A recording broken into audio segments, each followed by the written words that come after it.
Entrepreneurs have been rich since the beginning of time, but today we're going to be going over some fake entrepreneurs who got exposed for being poor. Welcome back to today's video, guys. I hope you enjoy it. Some of these entrepreneurs got exposed big time for not having the money they really said they would, from Ponzi schemes to actual fake schemes where they take your money. The possibilities with these people are endless, so let's get into it. First off, we have a Canadian mining company called BREX.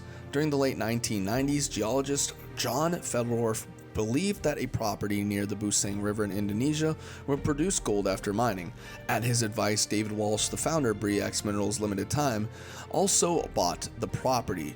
The news of the presence of gold in BREX's property soon spread like wildfire. Whenever there's gold, there's always going to be investors going towards it. The company claimed that it was going to be the richest gold mine ever discovered. Michael de Grootman kept on salting the samples, and until that worked until 1997. In 1997, however, the Indonesian government got involved, and from February 1997, the evaluation of the site began. In March 1997, de Grootman committed suicide from jumping off a helicopter due to the fact that there was not really any gold there. In fact, they had scammed thousands of people out of millions and millions of dollars. On March 26, 1997, an American firm announced that its core sample collected at the Busang contains a negligible amount of gold. As a result, the Indonesian government postponed the signing of the mining deal with BREX. Stocks prices began to fall, and also thousands of investors lost millions upon billions of dollars.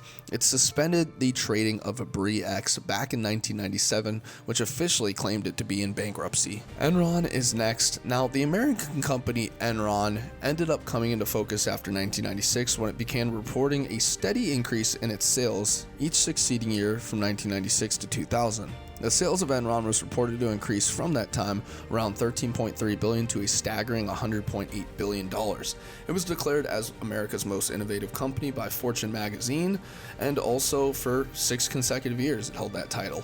But at the end of 2001, the actual financial condition of ENRON was revealed. The report stated its accounting fraud, also known as the Enron scandal, which is very famous, and the company filed for bankruptcy back in 2001. In 1821, this is a little bit of an older one, a Scotsman, Gregor MacGregor, ended up inventing a fictional Central American public called Poyais and convinced hundreds of people in his home country of Scotland to invest in the non-existent country, and even oversaw the deployment of a ship of 250 people hoping to start a new life in the Poyais. When their ship arrived, they now found nothing but undeveloped inhospitable jungle. Gregor MacGregor was born in 1786 in Glengyle, Scotland. He carved out a place for himself in history by pulling off one of the biggest frauds of the earliest 19th century, gaining over 200,000 pounds, which in today's process would be a lot of money. In the early 1820s, MacGregor invented an entirely fictional country and named it Poyais. He claimed it was located near the Black River, which is now present-day Honduras. MacGregor claimed that Poyais covered 8 million acres, and he was the prince of this land. Wow, he really committed a huge scandal against these people. In the early 1990s, the infamous Italian criminal Charles Ponzi scammed investors out of about $7 million by passing on new investors' money to existing investors and presenting it as a sustainable investment, hence the term Ponzi scheme.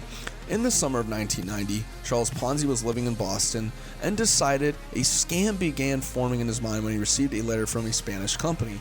The letter contained an international reply coupon in IRC. This coupon could be redeemed by the recipient for postage to the sender's company. Also, Ponzi realized that he can buy the coupon in one country, then exchange them for postage in another country with a higher value of postage.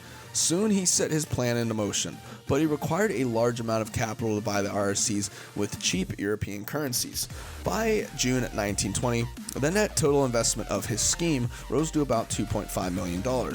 People began mortgaging their homes and even invested their life savings in this scheme, but no one realized that Charles Ponzi was paying the earlier investors with the money invested by new investors. Ponzi's rapid rise drew suspicious and also public activity. When a public agency Ponzi found incriminating documents relating to the scam, the agent ended up writing for the Boston Post, which brought Ponzi scam into the public view.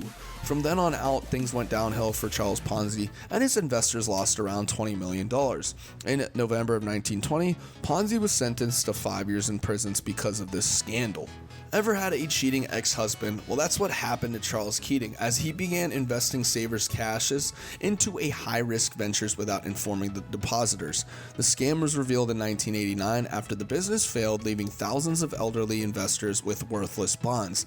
This was one of the worst scams in U.S. history, and given so, he was a very trustworthy person at first. He was a champion swimmer, activist, lawyer, banker, and real estate developer. But the thing he is most known for in his role is the savings and loans scandals of the late 1980s.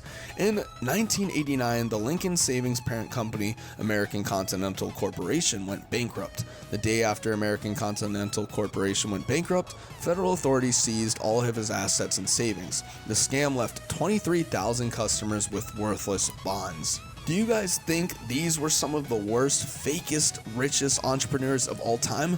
Let us know down below. But until then, I hope you guys have a wonderful rest of your day. I'm signing off, and as always, see y'all later.